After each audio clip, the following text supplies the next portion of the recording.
논란을 일으키고 있습니다. 그런데 말입니다. 이제는 국가와 정부가 나서야 할 때입니다.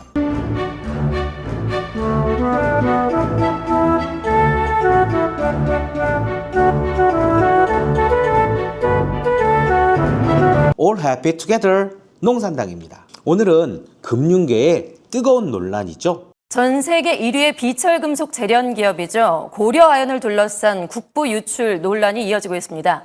동부가 최대 사모펀드인 MBK 파트너스가 이 고려아연 인수를 추진하면서 경영권 분쟁이 격화되는 상황인데요.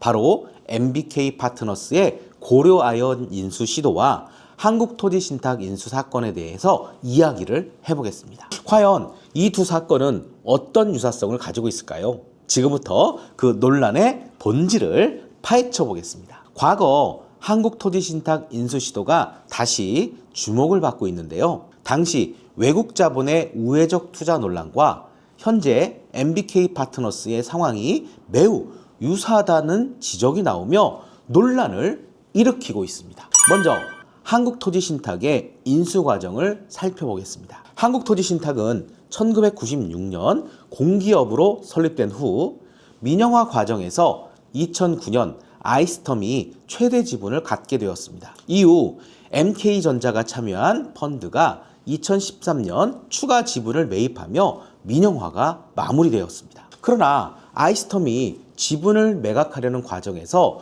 국내 사모펀드 P인베스트먼트가 인수 의사를 밝혔고 그 주요 출자자가 글로벌 사모펀드 K사로 드러나며 논란이 일었습니다. 당시 K사는 특수목적법인 SPC를 설립해 우회적으로 자금을 출자하면서 대주주 적격성 심사를 회피하려 했다는 의혹을 받았고 금융당국은 이를 실질적인 외국 자본이 우회적으로 국내 핵심 산업을 인수하려는 시도로 판단하고 결국 한국토지신탁 인수는 무산되었습니다. 그렇다면 현재 MBK 파트너스의 상황은 어떨까요?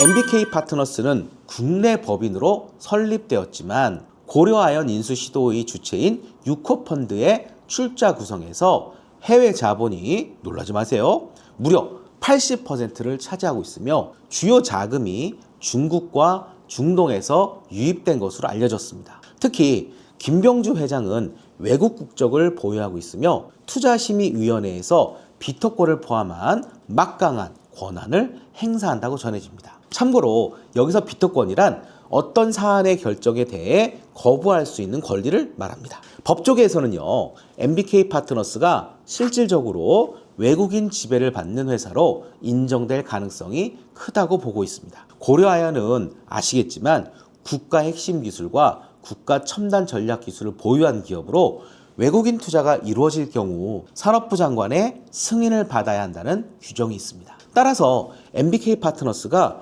외국인으로 인정될 경우 고려아연 인수 시도는 무산될 가능성이 높습니다. 하지만 MBK 파트너스 측은 자신들이 한국법에 따라 설립된 국내 법인이라며 주요 주주와 투자심의위원회 구성원 대부분이 한국인이라고 주장하고 있습니다. 그럼에도 불구하고 해외 자본과 외국인 의사결정권자의 비중을 둘러싼 논란은 역시 커지고 있습니다. 결국 MBK 파트너스의 고려아연 인수 시도는 금융당국과 산업부의 판단에 따라 큰 변수가 될 것입니다. 외국인 지배 논란이 커지고 있는 가운데 이번 인수 시도가 어떻게 전개될지 금융계와 산업계의 이목이 집중되고 있습니다. 여러분은 이번 인수 시도에 대해서 어떻게 생각하시나요? 여러분의 의견을 역시 댓글로 나눠주시기 바랍니다. 농산당의 열혈 당원이 되어주세요.